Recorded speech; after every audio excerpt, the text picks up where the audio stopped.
He'd asked her to marry him. It was far from romantic. He was surprised she didn't laugh. But she didn't. She'd said yes. He was still daydreaming when Garda Peter Andrews appeared in the doorway. "Coffee?" "Yes," West said, and a minute later picked up the mug that was placed before him and took a cautious sip. Andrews slurped noisily from his mug. "You need to learn to trust me." "I will when you learn not to mix them up and poison me with your sugary slop." West took a mouthful and put the mug down. "We did well yesterday. I'd have preferred to have locked all three away, and that Letitia lassie too, but what we got is okay."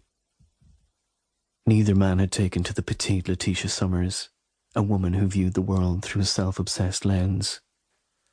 "She's a slippery customer," West said, "but even she can't escape what she did. When her case comes up, she'll do time." "Good. The longer the better."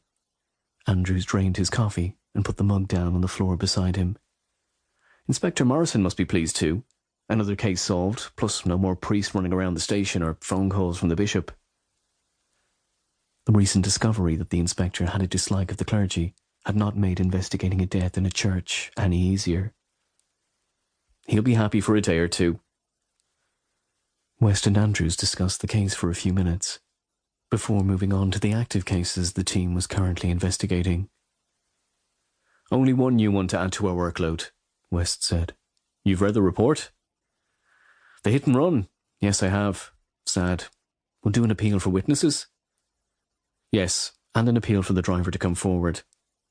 The shock of knocking someone down would last for a few hours. Then the brutal reality of what they'd done would kick in. The driver might do the right thing and hand himself in. It happened. "I'll get Alan to start a check on the CCTV. We might get lucky." Andrews picked up his mug and got to his feet. "Okay, time to get on with it. Before you go, I have some news for you."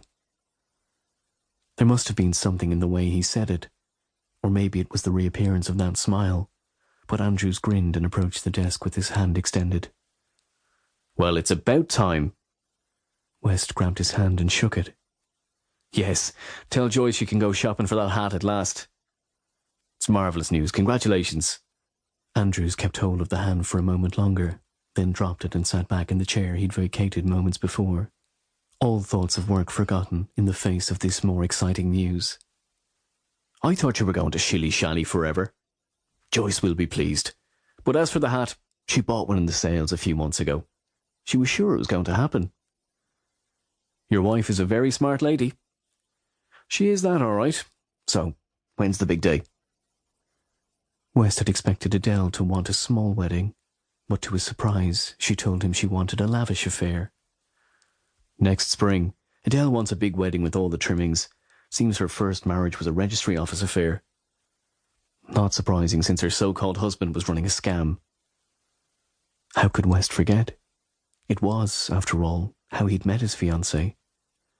Adele had been the chief suspect in the disappearance of her husband. "We've come a long way since then," he said. "A murder attempt, a couple of kidnappings, extortion." Andrews counted them off on his finger. "Yes, you certainly have come a long way. I know why you want to marry her. She's both beautiful and smart. But is Adele sure she wants to tie the knot with you?" Whatever West would have replied was interrupted by Garda Mick Allen peering around the doorframe. "Sorry to butt in," he said. "The family of the elderly woman who was the victim of a hit-and-run driver yesterday evening are here and want to talk to the lead investigating officer." He shrugged. "I told him he could speak to me, but he looked me up and down, obviously found me wanting, and asked to speak to a more senior officer."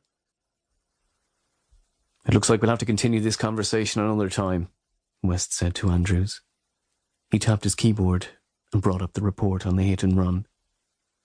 "Bring them into whichever interview room is free, Mick, and I'll be there in a minute." West read over the report again. The Garda on the scene had briefly questioned the woman who'd found the victim, but Linda Checkley had been so shocked and horrified to have discovered the dead woman to be a relative that she'd little to say. "They're in the big one," Alan said from the doorway. "I know they're probably in shock, but Dara Checkley strikes me as a difficult customer."